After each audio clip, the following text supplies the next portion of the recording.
Hi my darlings, I'm Sophie Darling and welcome back to the channel. If you love anime, heartfelt reactions, and deep dives into symbolism and themes, then you're in the right place. Before we jump into today's reaction, don't forget to hit that like button to show some love, subscribe if you haven't already, and ring that notification bell so you never miss a moment of fun. And if you want even more exclusive content like early access to my reactions, full-length anime watch-alongs, and an amazing community of fellow anime lovers, please do check out my Patreon. You can find a link in the description box below. Your support truly means the world as it helps to keep these reactions coming, and I'd love to have you join our cozy little anime family. Today, we are reacting to episode 1 of series 4 of Attack on Titan, and I cannot believe series 3 is over. That is wild to me that we are now in the final season of Attack on Titan, and I'm going to be absolutely devastated when this comes to an end, and I'm very scared that no other anime is going to compare. Part of me is really worried that I'll not engage as deeply as I have with Attack on Titan because the show has just grasped me in such a way, and I think it's because the themes that it's dealing with are very close to my PhD research, such as transgenerational trauma, ethno-nationalist conflict, the weight and legacy of history and the generational impact that it can have on children, and the way in which children can become indoctrinated into specific ideologies. And this is why I'm like, oh my god, this show is everything and more. It's why I'm so like outspoken on these issues and being empathetic of characters that people would see as evil because of their actions, whereas I see them as traumatized children that have been corrupted and manipulated and groomed by the elites to fulfill their own goals. I can't hate them. I can hate the action, but I can't hate the person. And the reason for that being is that I have grown up in a country divided by ethno-nationalism and the transgenerational trauma that corrupts the next generation into replicating cycles of violence. I feel sorry for those children. I can't hate them for doing what they've been brought up and taught is normal and is necessary and is the only way in which they can achieve a united society. So I can't hate the children in this just as much as I cannot hate the children in Northern Ireland that are bearing the brunt of transgenerational trauma and the weight of history, in the same way that I cannot hate child soldiers that have been forcibly conscripted and indoctrinated and brainwashed into committing acts of violence that no child should ever have to commit because they don't fully understand the weight of what they're being asked to do. And again, we see Reiner and Bertold admit to that. We were just kids. We didn't understand. They didn't fully understand what it was that they were having to do, only that it was necessary, only that it was part of their way of being accepted by the Marlians, to no longer be treated as vermin and scum, but to maybe find some way of achieving a life that was worth living, because what they were experiencing prior was likely hell on earth. So I can't hate them. I refuse to hate them. I'm looking forward to seeing how Reiner progresses now that Bertold is dead. I feel like a part of him is going to become hardened to the audience, to those within the walls, because of his friend being consumed. But at the same time, the dialogue in series 2 of how intent he was on having a relationship with Historia and of wanting to protect Historia at all costs, I think that's going to play a fundamental role in series 4 towards at least paving the way for peace. I think when it comes to Historia and him knowing that she is now queen of this area, that's going to conflict him even further, and I think he's going to find himself pulling away from the Marlians, pulling away from being a warrior, and maybe rooting himself firmly in trying a diplomatic approach. But I don't know for sure. I think initially he'll be hardened, and then once he learns more about Historia and her position as queen, as the leader of these people, and knowing Historia and knowing how good and kind she is, he might find that his mentality shifts. He might betray the Marlians in favor of Historia and his love and admiration for her, or he might then try and convince the Marlian government to at least listen and understand that Historia isn't the same as her family. She's breaking the cycles of violence. She's breaking that generational trauma. But we'll see as series 4 goes on. on. One of my other predictions that I ended on is that everything has been pre-designed and ordained by Ymir through the pathways in the sky and Eren being the coordinate. His flashbacks back in series 1, episode 1, I think were sent by Ymir 2,000 years ago because she knew that in the end, Eren was going to be the one to inherit the founding titan, but it was through him that maybe these two civilizations of people could be brought together. So I believe wholeheartedly that Eren is going to go on a rampage against the Marlians. He is going to be incredibly brutal. He sees them as the enemy. He sees them as something to eradicate. But I think that's what we're going to be led to believe. But in all honesty, I think he's going to do this in order to make the Marlians and Eldians work together against the common enemy, which is him. He's making that sacrifice so that humanity can move forward together, even if that results in his life being lost in the process, because those who can't sacrifice anything cannot change anything. And I think we're going to believe that he's doing this because he's hell-bent on revenge and that he's this horrible, awful person. But in the end, we actually understand him as this very morally grey anti-hero who, yes, committed horrible atrocities, but did it with the goal in mind that it would bring the Marlians and Eldians together against him as the common enemy. It would force them to find commonality where there was only differences. So I think that's the way that it's going to go, is that we see him as horrible, but by the end of the show, we realize that this was all in his design. This was all a plan in order to bring them all together so that they would work together against him, and that he gives his life in order to allow humanity to move forward as one and in peace. There was a lot that I mentioned at the end of my series 3 outro that I don't particularly want to reiterate here. And again, one of them is that I think that people are going to be divided within the walls. I think they're going to be divided between the diplomatic approach and the extremist approach, which is going to be Eren. And the reason for that being is that we saw in series 1 that people were already seeing Eren as the protector and savior of humanity. And that made the elites in the interior very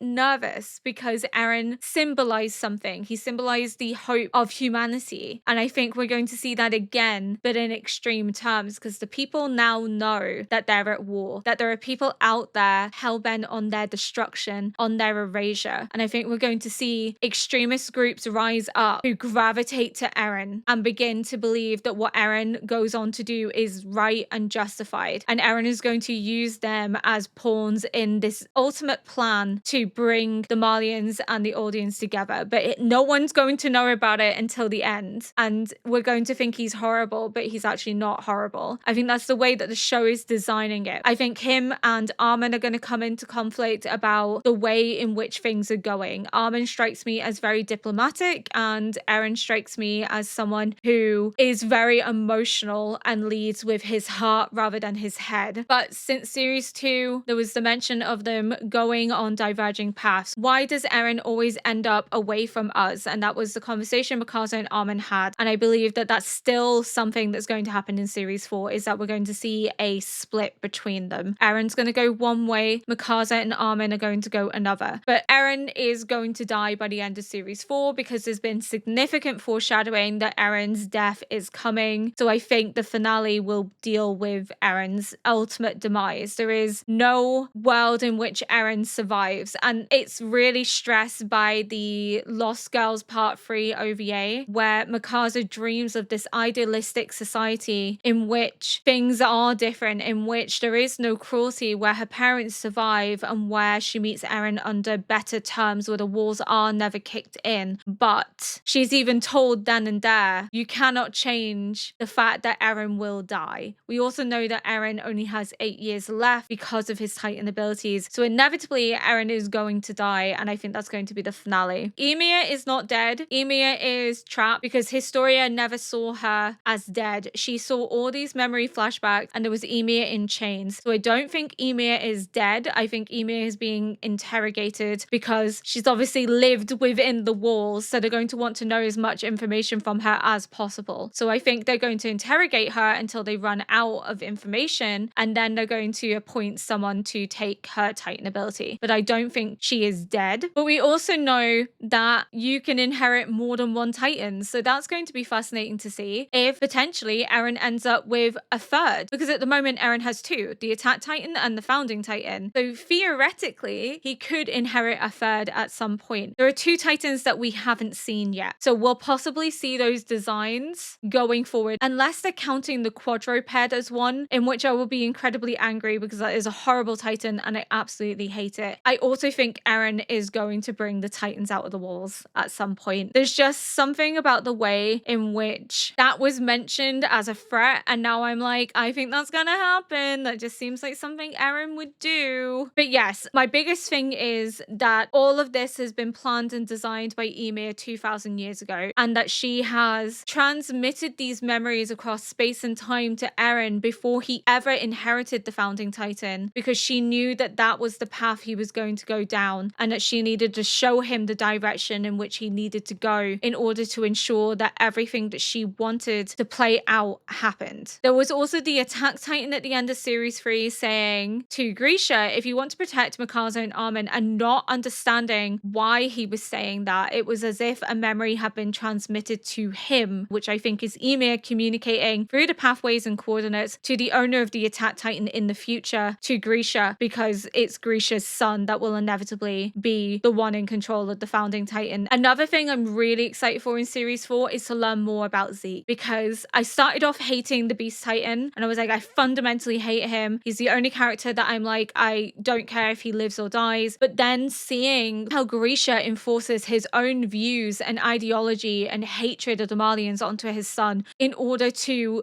take revenge on the Marlians. He wants to make him into a Titan, if only so that he could go and retrieve the Founding Titan to bring it back, to then reap destruction upon the Marlians, and to then recreate the Oldian Empire and to become the leader of the Oldian Empire, because he is of the royal lineage. He never saw Zeke as a son. He never saw him as someone that may have once dreams and desires of his own. He merely saw him as a weapon and a means to an end, in the same way that he's only seen Eren as a means of revenge against the Marlians after his mother's death. He used and weaponized Eren's trauma regarding Carla to enact and seek revenge against those that have harmed and caused him suffering. Grisha's not a good dad. Let's put it bluntly. Grisha's pain and suffering and trauma has been passed on to both his sons, and they're on opposing sides of this divide, but they are impacted in the same way. They are both living with the legacy of their father's trauma. They are both reconciling themselves with that, but they've also both been weaponized, and they're finding it hard to unlearn that behavior that's been ingrained in them. And I really want to know more about Zeke, why he betrayed his parents, why did he choose his grandparents? And I think it could come down to the fact that his grandparents actually treated him as a person, as an individual that has wants and desires, whereas his father never saw him as that. Grisha even acknowledges that his mistake was never seeing Zeke as a son, but as a means to an end. Yes, he saw Eren as a son and treated Eren as a son, but even in the end, he resorted to his old ways. He resorted to using Eren as a means to enact revenge for the past. So both boys have been incredibly traumatized. Both boys really did not stand a chance. And I'm just curious how that's going to play out if they interact with each other again, if Eren learns that Zeke is his brother, and do they get to have a moment, not necessarily of reconciliation, but maybe a moment of them speaking and maybe understanding each other's perspective and how they can be on opposing sides, but have both been manipulated into that position by Grisha. Because as much as Zeke turned on his father, he still has ended up being manipulated by somebody else, not necessarily Grisha, but by the Malian government. Eren has been manipulated by Grisha, but both boys are victims of transgenerational trauma. And again, that's why I've kind of moved away from being like, I hate him, to now being like, I need to understand more about his background and his experiences, because I think this is a very keen insight into how enforcing your views onto your child can cause them to not only pull away from you, but to rebel against you to the extreme, in that he was willing to side with the Marlians against his own father. And I think it's again because he was treated more as a person with independence and free will by the Marlians rebellions and by his grandparents than he was ever treated by Grisha and Dina. So I think it was a childish act of rebellion without fully understanding the consequences of what that would entail. But again, I really want Eren and Zeke to meet, and I want to see how that plays out in the future. But that's all I want to say for now, because my outro for episode 22 of series 3 was incredibly long, and kind of everything that I'm theorizing at the moment was kind of mentioned there in more details. So if you're interested in that, I would recommend going and watching my outro for episode 22 of series 3. And without further ado, we're going to get into episode 1 of series 4, and I'm very nervous and excited. I wonder if there's been another time jump.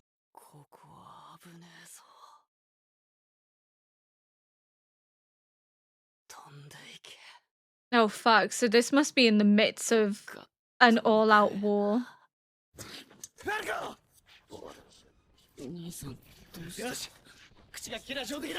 He's literally a small child.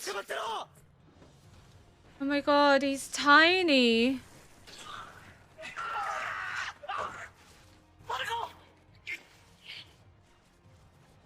This is like World War I trenches. 榴弾の直撃で前方のエルディア人部隊は吹っ飛びました。ファルコ、酔っ払ってんの？頭を強く。Oh my god, they're children. 4年も戦争してるってこと覚えてるか？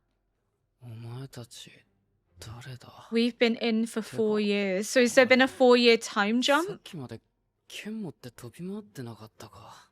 ギューンってさ。巨人を4年も続いた戦争も今ようやく大詰めなんだ。この戦争は私たちマーレの勝ちってことなんだけど。So this is the end? でもそのためには高台を守るスラバ要塞を抑えなきゃ軍港に攻め入るのは無理なわけ。もうあれだけやった戦艦を半分くらい沈められてやっとのかいキャだ。そのくせ俺ら陸には一枚要塞ぐらい落としてもらわないと。 Because it's easier to sacrifice audience who you don't see as people than it is to sacrifice yourself. ああ、ごめんごめん。 Poor Falco. それで俺たち戦士候補生がなんでこんな So these are candidates to take on the Titan abilities. 見極めるためさ。私たちの中から次の戦士よ。パラディ島 They're so 主 young. 力となる鎧の巨人の継承者をね。 What has Reiner done? I wonder if this is similar to series 3 episode 1, where we saw Eren at the sea, but then we saw the progression up until this point, and then we got the sea at the end. So maybe this is something similar, like this is something that's going to happen later on, but we're seeing glimpses of it at the beginning, and then we're going to see the build up to that. His band is different. So he's wearing a red band instead of a yellow band. So I'm wondering if that's to signify that he's an enemy of the state, that he's a prisoner of war, the successor of the Armored Titan. So why can't Reiner do it? That makes it sound like Reiner's refusing to fight against Paradis, that he's not willing to participate in this war anymore. This is crazy. This is already crazy. And it's like 5 minutes in. 私があんたたちと違うのは覚悟だよ。エルディア人の運命を背負い、私たちを苦しめるあの島の悪魔どもを皆殺しにする覚悟だ。 She's so こ indoctrinated. の世界に残るのは善良なエルディア人だけだと。この戦いに勝って世界に証明する。私は負けない。私が収容区からみんなを解放する。 But in order to free them from the internment zone, you'd have to destroy the Marlians. That's the thing. その状況に加え、要塞からの支援砲撃 Seems like an amalgamation of World War I and World War II が降り注ぐだけで as す。 inspiring these battles, because the trenches are very heavily World War I. ここでアギトとシャ Like リキを放ち going ましょう over the top and ガリアー being ドとピークの二人ならやっ shot てくれ by ます machine gun fire. 一瞬でトーチカと残壕の敵を殲滅できるはずです。ダメだ。 Like trench warfare カードの wasn't 切り as 方を strong in 間違 World え War れば II. 負けだ。マガト隊長。 But the internment aspect and the やつ classification of undesirables is World War II. 装甲列車。その戦闘と最後尾に計4 Jesus 門の Christ. 連合の新兵器。対巨人砲だ。しかし我らの巨人は2体とも素早いです。とてもうなじを撃ち抜くなど。撃ち抜いたら我々は巨人の力と戦士を失い、 Because 巨人の力を取り戻 the せる保証は power ありま goes せ to ん。 an unborn baby. 9年前から始まった始祖 If it's 奪還 not 計画が passed 帰り道 down に終わり、超大型と目型を失ったようにな。我が祖国マーレを超大国たらしめるものは何だ。巨人の力です。そうだ。これ以上失えばこの国は維持できない。 And yet you can't possess them. And yet you call the audience そうで scum なく and てはなら vermin. んのだ。 But you need them. 突撃準備を急げ。 Because without them, マガト隊長、 Valians それは have なん no だエル titans. ディア人。お前たちはマーレに忠誠を誓った戦士だろう。 The kids, they're so 我が young. 祖国から栄誉を得るチャンスだぞ。ここにいる800人のエルディア人がだ。 Like so young. And I imagine forcibly conscripted. 全員立て。 The trauma. 準備だ。決死隊においては敵遠征号に飛び込み機関銃を無力化せよ。いいか。 That's so sick. 悪魔の末裔がその汚名を献上し、我が祖国マーレから栄誉を受ける絶好の機会である。エルディア人部隊800の突撃をもって何としてでも線路を破 They're gonna 壊 be しなく wiped てはな out. らん。あの装甲列車に要塞の周りをうろつかれているうちは鎧も獣もここに呼ぶわけにはいかんからだ。コルト、お前も獣を受け継ぐ身なら He takes over from 上に Zeke. 立つ者としての覚悟を持て。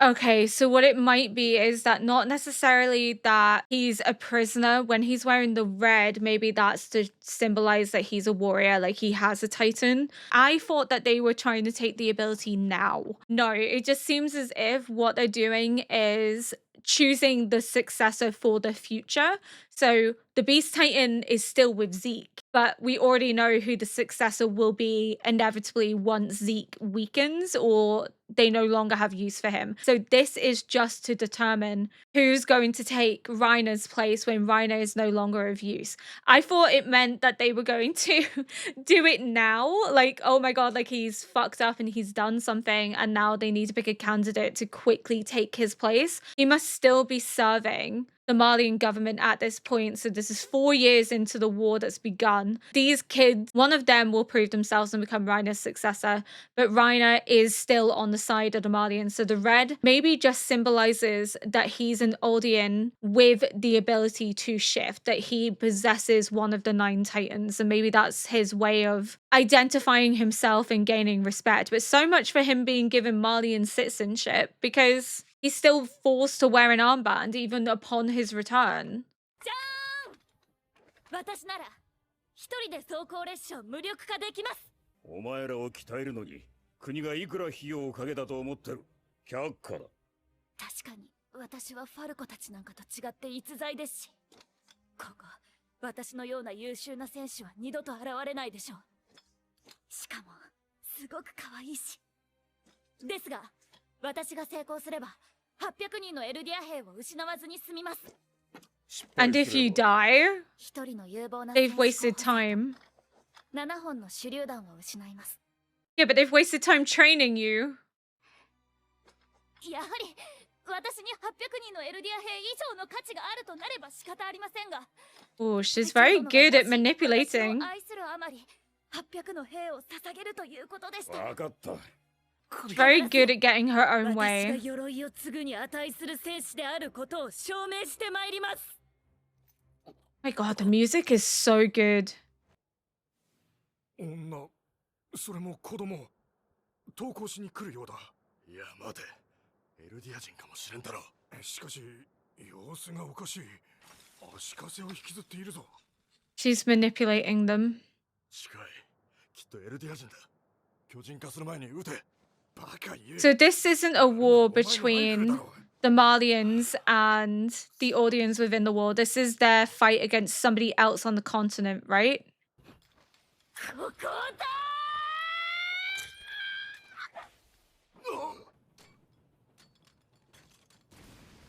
Oh shit. Oh, damn. Okay. ガリアード、急げ。 So they're already engaged in a 4-year war with somebody else on the continent. お前らを思い通りにさせてはならんのだ。やべえ、逃がせ、ファルコ。 Is he gonna die trying to protect her? No. Okay. What the actual fuck?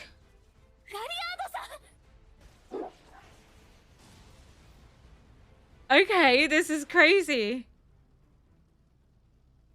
So the Marley is just fighting wars with like absolutely everybody at this point. 豪華作戦を開始する。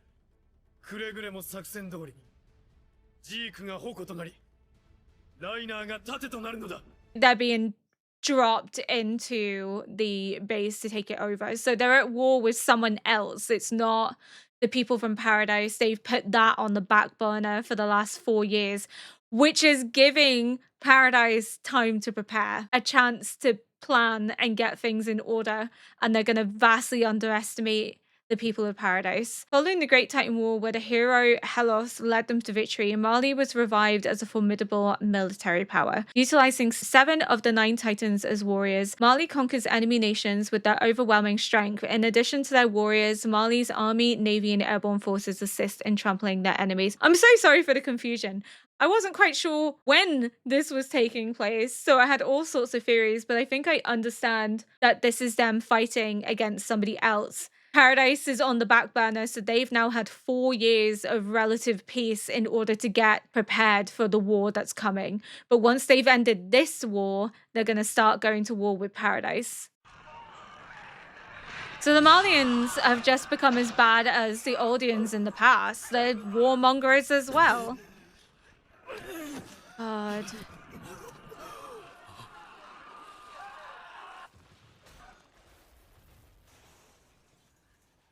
Such an interesting design. So there's only... It's a fucking quadruped, isn't it? So the quadruped is a unique... I hate the quadruped. 何してんのファルコ。いや、わかるだろう。彼はもう戦闘能力のない捕虜だ。Still has relative それがあんたの居 sympathy. 所ってわけ。国際法を遵守して私に覆いかぶされば鎧を継承できると思った。ちっとも役に立ってないんだけど。 They're people. 知るかよ。 That's all that matters. 変なやつ。 She doesn't get it, 何か but he does. 彼に出血は収まってるから安心しろって。触るな。 Oh, 汚れる。悪魔。 okay. So he sees the audience in the same way as beasts. In the same way that the Marlians do.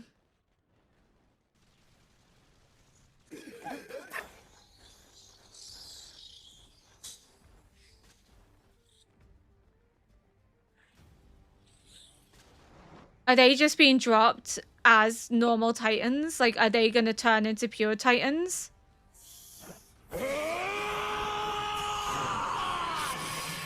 Yeah. So his ability is able to turn people into pure Titans. That's wild. I wondered how he did it in Connie's village, but now it makes sense. Oh my fucking god, though. Imagine looking up and that's what you see is just flying Titans. Holy shit. Oh my god. The horror.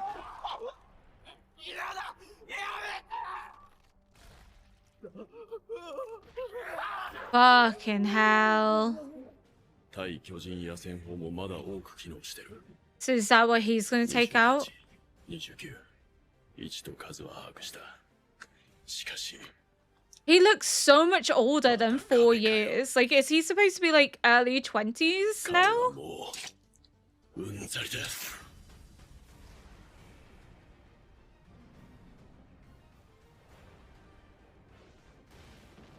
Holy shit. What a first episode though, man. fuck? 対巨人砲鉄鋼弾。俺の鎧も貫くか。 Oh my god. なんだ。何を食らった。 The train. 列車まだいたか。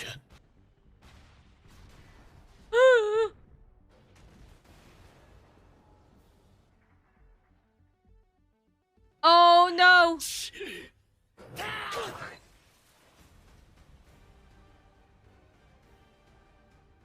ガリアード。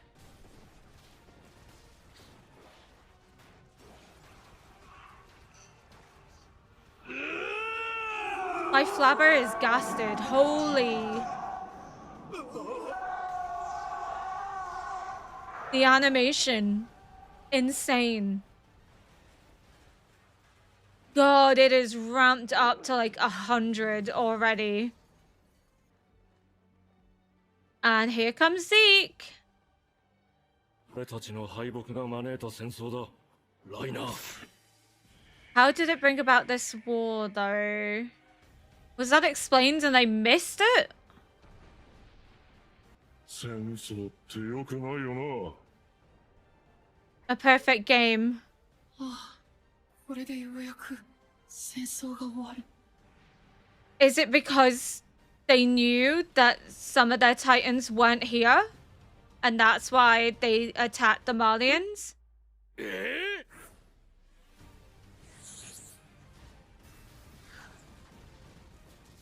What the fuck?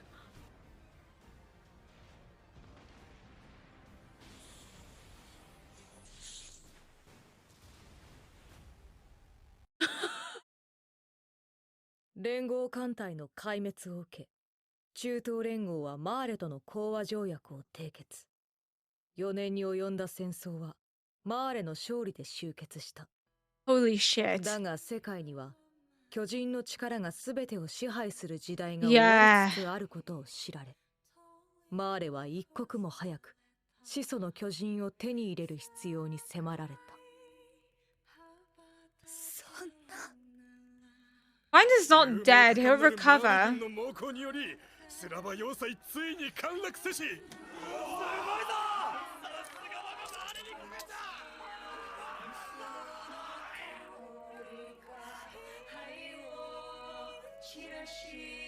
Who are you?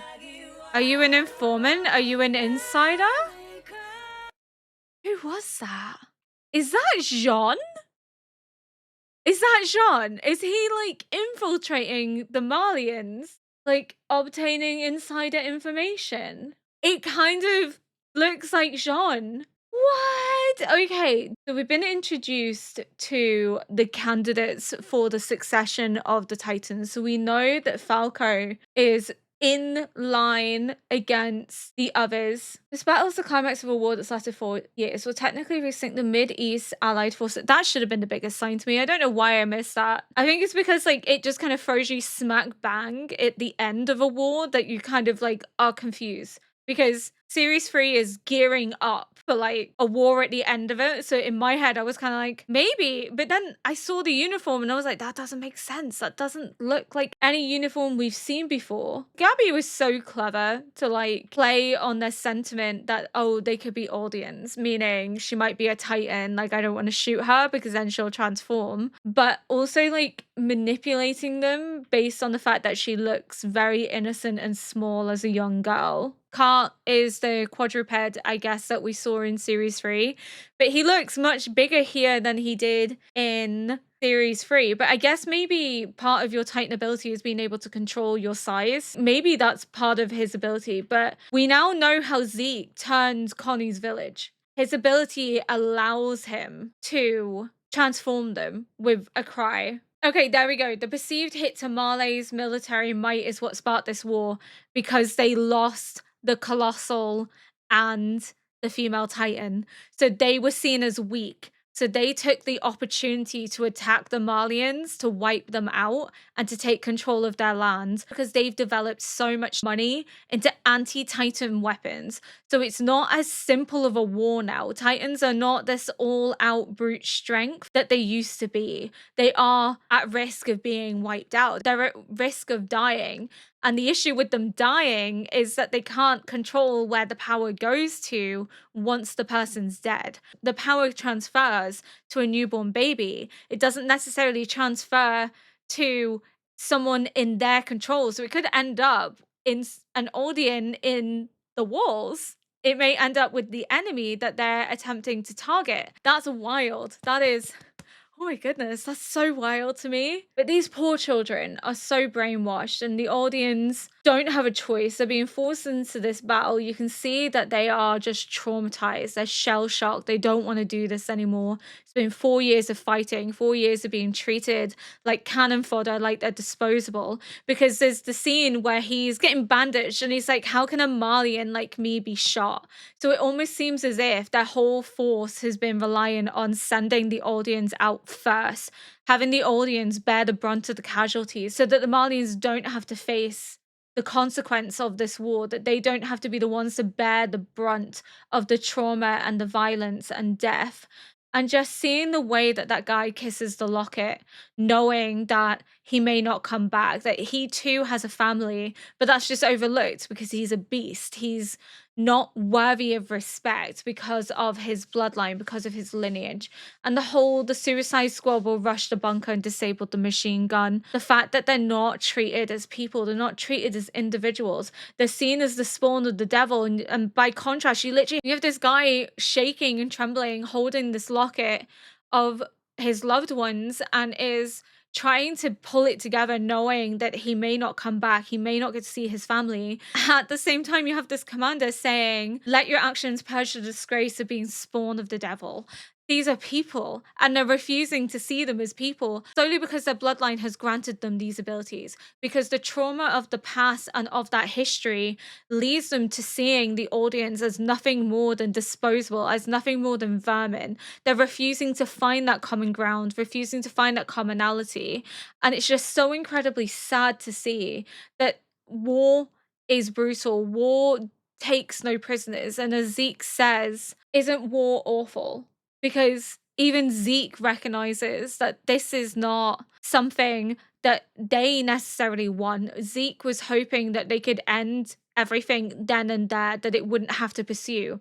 But because they were unsuccessful in their mission and they lost Bertold and they lost the female Titan, they have inflicted war on the Marleyans, which is probably going to have severe consequences. They've probably already suffered severely for that fact. So I imagine then we're going to see other episodes kind of follow out with the candidates to see who is going to become the successor of Reiner's Titan, because we know that Colt is the successor of Zeke, and his brother Falco is in line to compete for the Armored Titan's position. I wonder if Gabby is related to Reiner, because when she sees what happens to Reiner, her eyes are like stricken and wavering. She says, oh no.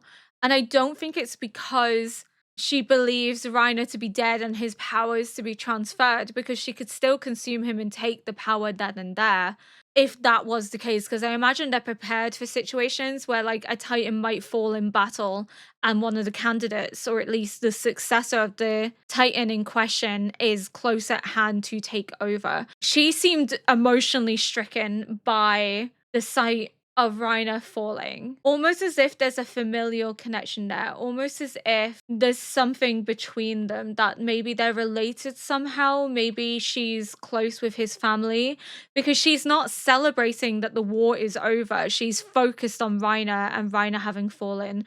And Falco looks equally as stricken, and I wonder if that's because he cares for Gabby and he knows their connection, because he risked his life to make sure that Gabby got back to one of the halls and to prevent her from getting struck by the machine guns. But holy hell, the animation is insane in this one episode. This was like the quickest Attack on Titan episode I've ever seen. My jaw was on the floor. That Titan with like the armored face and the claws. I presume he's called the Jaw Titan or something like that. He's really fucking cool looking. I actually think that's probably one of my favorite designs. I don't like the quadruped, even though it was cool to see the quadruped with like the mask and like the guns on his shoulder. Like, yeah, that was cool looking. I just hate the way the quadro head looks. It just, ugh. It makes me feel icky. I don't like it. But Reiner's comment of walls, more walls, it's as if he's still traumatized from 4 years ago. So he'd be 21. He looks a very old 21. Unless it's because war has aged him and trauma has aged him. But he looks a lot older than 21 if he's supposed to be 21. Yeah, it looks like the Marlians are not necessarily warmongers. They weren't the ones that started this war. It seems like the Mid-East Allied forces were the ones that started the war because they perceived them to be weaker now that they'd lost 2 Titans, and because they developed these technologically advanced weapons, they thought they could actually take them down and that they really wouldn't be that much of a threat anymore.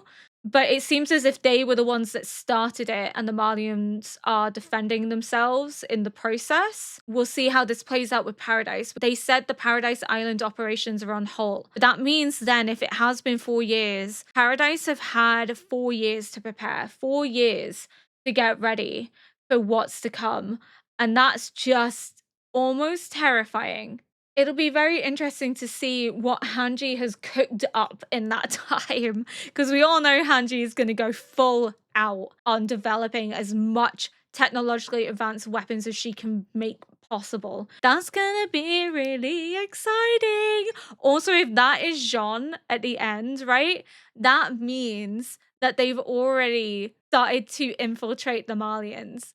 Secretly, they are gathering intelligence, gathering information, likely to see how they can gain an advantage or to get the upper hand before the Malians bring war to Paradise. But just the way that the head was down, reading the newspaper, listening to what was going on around, I think Jean's on a reconnaissance mission. That is Jean. And it wouldn't shock me if that is part of Armin's design. It seems like something Armin would come up with. Maybe it was Armin, maybe it was Hanji, but just the structure of the face, the hair color, that has to be Jean. It has to be. And the way he's just silently taking it all in, he's collecting information to take back to Paradise. Or if not Paradise, they've a base in the city already. They've infiltrated, they've a base in the city, and that's where a group of them are held up to conduct reconnaissance. But I think that's all I have to say for episode 1. What an amazing episode. I need to watch episode 2 now because that was just insane. I was only intending to film Lost Girls Part 3